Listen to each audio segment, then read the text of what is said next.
예, 안녕하세요. 예, 저도 작년에 이 자리에서 이제 설명회 들었는데 이렇게 1년 후에 제가 앞에 서서 발표를 하려니 굉장히 긴장도 되고 저때 제가 앉아 있었던 그때 경험도 나서 굉장히 지금 감회가 색다른데요. 예, 그래서 저도 이제 설명을 듣고 이제 그 7월부터 12월까지 이제 준비했던 게 있는데 사실은 저도 처음에 이제 주제 이렇게 마감까지 5개월 초과적인 스케줄링 이렇게 말씀을 드렸지만 제가 이제 PPT를 만들고 이제 다시 되새김질 하면서 보면서 나도 이렇게 100% 효과적으로 스케줄링 한 건 아니었구나 그런 생각을 좀 했어요. 그래도 제가 이게 경험했고 제가 이제 일단 결과 합격으로 나왔기 때문에 제가 한 스케줄링을 보시고 참고하시는데 도움이 되셨으면 감사하겠습니다.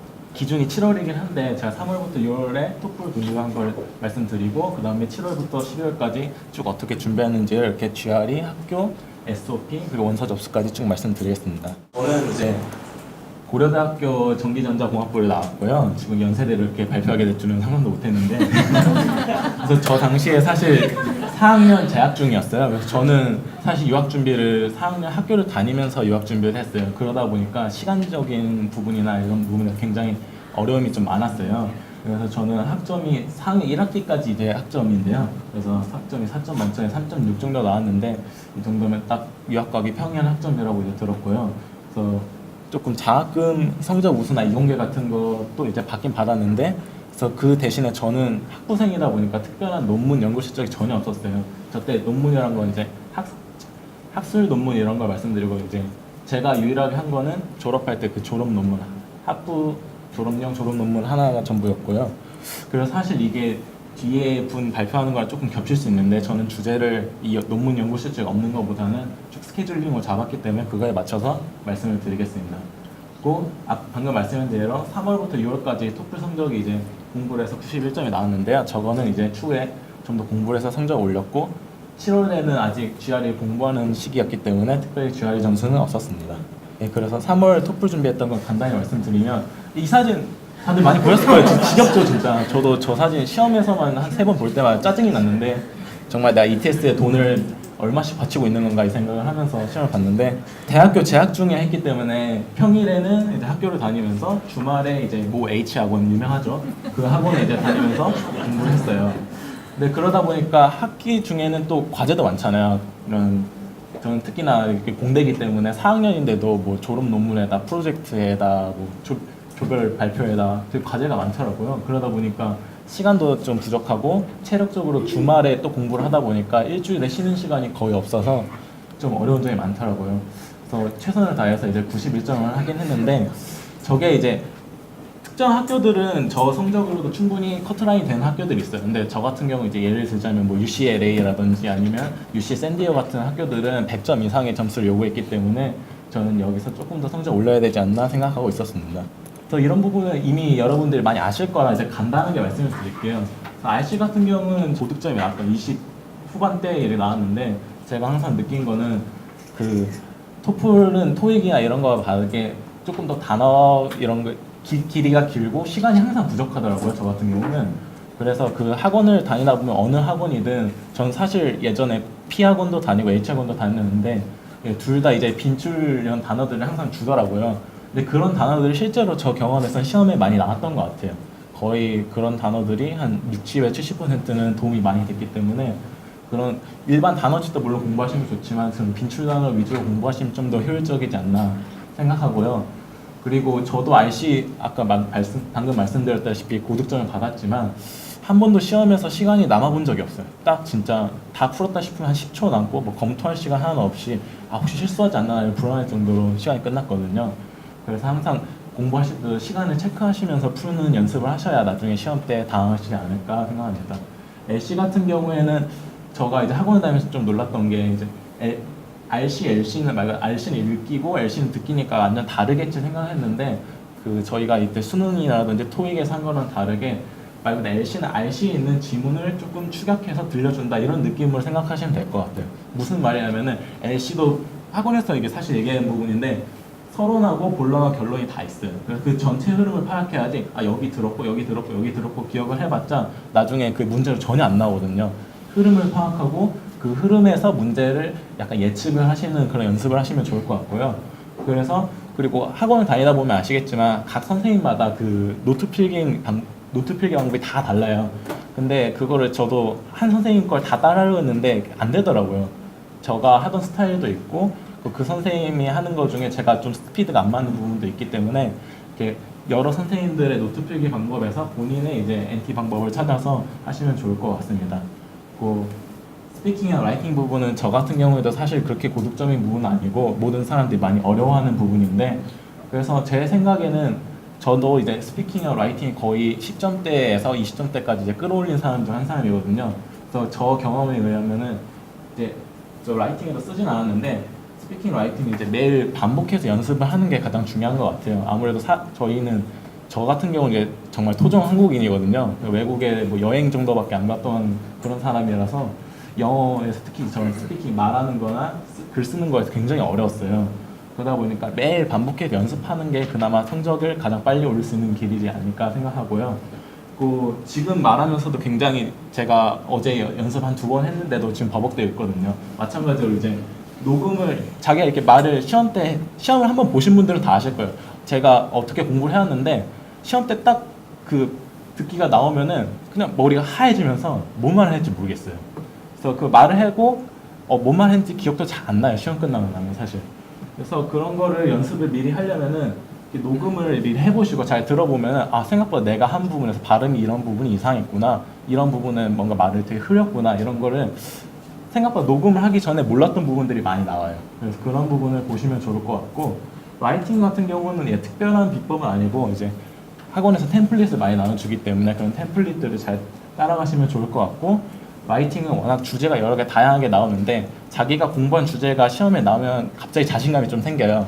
내가 이거 시간 안에 풀 수 있겠구나, 이런 기분이 들기 때문에 꼭 다양한 토픽을 연습하면서 뭐 인바이러먼트나 뭐 여러 가지 주제를 연습하셔서 하면은 조금 어려운 주제들이 특히 있거든요. 그 상급, 나중에 토익 학원 상급반 같은 데 가면 이렇게 어려운 주제만 토픽을 이렇게 공부하는 것도 있는데, 그런 식으로 이제 자기가 어려워하는 토픽들을 미리 연습하시면 좀 더 고득점이 좋지 않을까 생각합니다. 학원 다니시는 분은 알겠지만 토플 모의고사가 그 에듀조선인가 해서 있거든요. 근데 이게 유료예요, 안타깝게. 그래서 굳이 유료로 안 하시고 무료로 해도 되는데 저는 유료로 한 2번 연습을 했고 그게 도움이 많이 됐어요. 왜냐하면 그 시험을 보신 분도 알겠지만 저희가 무슨 다른 시험, 토익 시험 보는 것처럼 그냥 딱 시험지 주고 뭐 거기다 푸는 게 아니라 이렇게 딱 프로그램 나오고 하나하나 나오고 하나하나 체크를 하는데, 저는 처음 시험 볼 때 굉장히 당황했거든요. 그런 부분이 이런 시험도 있구나, 이런 느낌이었어서 그런 거를 모의고사 연습하시면 좋을 것 같고, 그런 맥락에서 스피킹, 라이팅도 아까 말했던 거랑 비슷하게 자기가 풀었던 거에서는 자기는 절대 문제점을 발견하기 쉽지가 않아요. 그래서 첨삭을 받고 내가 어떤 부분에 발음이 틀려, 어떤 부분에 내용이 틀린지 그런 걸 아시면은 좀 더 좋을 것 같습니다. 그래서 7월에 지금 이제 다들 7월 후반에서 이제 준비하시는 분들, 아마 지금 중간에 GRE 준비하시는 분들이 많을 것 같아요. 버벌 공부하시는 분도 알겠지만 이 토플에 비해서는 굉장히 그 난이도 훨씬 어려워요. 특히 단어 같은 경우에 저 같은 경우는 이공계다 보니까 거의 하루 공부를 1시간 뭐 이렇게 하면 단어를 6시간, 7시간 이렇게 공부를 했거든요.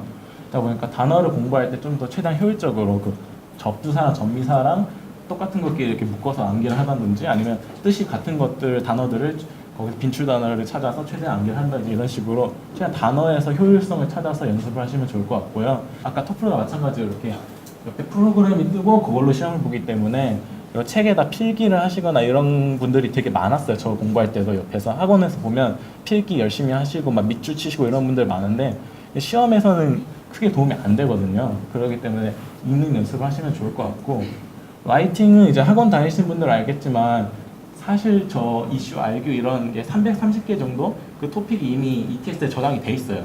그 토픽을 뽑아서 시험에 나오고 또 뽑아서 시험에 나오고 이런 형식이기 때문에, 근데 문제는 그 330개를 다 공부할 수 있냐, 그게 물리적으로 불가능하거든요. 한 6개월 공부해도 다 할 수 있을지 몰라요. 그렇기 때문에 그 부분에서 자기가 좀 더 취약하다고 생각하는 부분을 공부를 하셔서 어떤 특정 토픽에서 이런 부분을 연습을 하시면 좋을 것 같고, 마찬가지로 저는 그 토플 라이팅보다 GRE 라이팅이 굉장히 어려웠는데요. 시간이 한 토플 GRE 30분 정도 주는데 저는 항상 연습할 때도 거의 다 못 썼고 시험 때는 겨우겨우 30분 맞춰서 썼어요. 진짜 그 토플 라이팅에 비해서는 훨씬 쓰기 어렵다고. 내가 한글로 써도 이거 30분 안에 쓸 수 있을까, 이런 생각이 들 정도여서 연습을 많이 하시는 게 좋을 것 같습니다. 그 매스는 사실 제가 이공계이기 때문에 그런 부분에서 크게 어려움을 느끼지 않았고, 특히 이공계 분들한테는 사실 중학교, 고등학교 수준의 그런 시험 난이도이기 때문에 엄청 어렵지 않아요. 근데 문제는 저희가 생각보다 만점을 맞는 분들이 그렇게 많지가 않아요. 저도 사실 첫 시험은 만점을 맞았는데 두 번째 시험에서 생각지 못해 하나 틀려서 점수가 또 깎이더라고요. 그래서 그런 좀 내용적으로 어렵지 않은데 계산적으로 굉장히 트리키하게 하거나 아니면 단어에서 되게 애매하게 나오는 뭐 이상 미만 뭐 이런 거 가지고 그런 고득점 문제가 되기 때문에 그런 문제에서 주의하시면서 용어들을 잘 알아두셔야 그런 고득점 부분에서 좀 더 점수를 나오지 않을까 싶습니다. 사실 여기서부터 본론인데 지금 시간이 많이 지나서 최대한 짧게 설명을 드리려고 해요. 일단 자기가 관심 분야 그 리서치 인터레스트를 잘 찾으셔야 돼요. 왜냐하면 그 리서치 인터레스트에 따라 방금 말씀하신 대로 저 같은 경우는 일렉트리컬 엔지니어이지만 그 일렉트리컬 엔지니어에서 일렉트로닉이고 거기 서킷이고 서킷에서 RF 서킷이고 RF 서킷에서 뭘 하고 싶다 이런 게 구체적으로 들어가면 그 학교에는 그게 전혀 프로그램이 없거나 그 학교 프로그램에서 별로 이렇게 높은 위치가 아닐 수가 있어요, 랭킹이. 그래서 단순히 이 랭킹을 찾아보시는 것도 좋은데 그런 부분에 있어서 자기 관심 분야가 정말 그 학교에서 잘 다루고 있냐 그런 걸 보시는 게 좋을 것 같고, 그리고 자기가 그 관심 분야에 담당하고 있는 그 교수님이 지금 현재 이미 유명은 하시지만 저 같은 경우에 찾아봤을 때 현재 연구를 안 하신 지 거의 한 5년이 되거나 막 그런 분도 있고 홈페이지가 심지어 10년째 업데이트가 안 되신 분도 있었어요.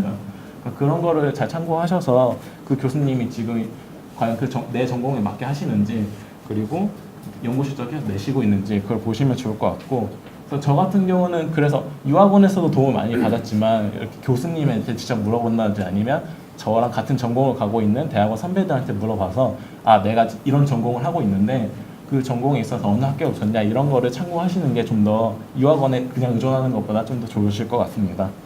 예, 그리고 추천서를 받을 교수님들을 미리 선택하는 추천, 이거는 시간이 걸려 좀 말씀드리고 싶은 게요. 저 친구 같은 경우에 사실 GPA가 3.4 정도 되는 친구가 있어요. 4점 만점에. 근데 그 친구 같은 경우는 교수님들이 추천서를 사실 잘 안 써주려고 하셨어요.